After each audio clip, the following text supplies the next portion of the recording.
when you process food and make it shelf stable, you do get rid of the spoilage bacteria and the pathogenic bacteria. So you've eliminated the safety concerns with the food, but you're not stopping the chemical changes that occur in food.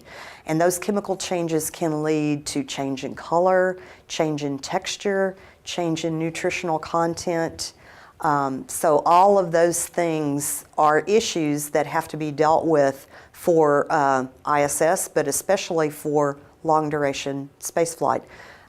For a trip to Mars, especially the initial trip to Mars, we're probably looking at 5 years shelf life on the foods that go on that mission, because that initial mission the food will have to be, a lot of it will have to be sent ahead of the crew on an unmanned vehicle. It'll be waiting for them either in orbit or on the surface of Mars. And included in that food will be the food for their return trip, which we know with current propulsion technology will be about 3 years after they leave, roughly. And because the food will have to be sent ahead, then we're probably looking at 4 to 5 years shelf life for the foods that come back on that return trip.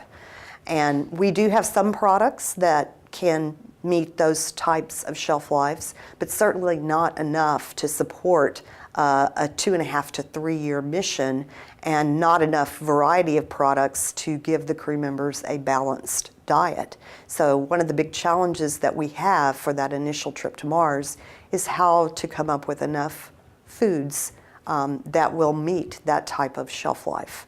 And we also have to look at the nutritional content, because nutritional content in processed foods does degrade over time. And so we have to be sure that we're not going to be in a situation where those crew members are missing some critical nutrient, like, for instance, similar to the vitamin C scurvy issue that occurred for the ocean explorers, years and years ago.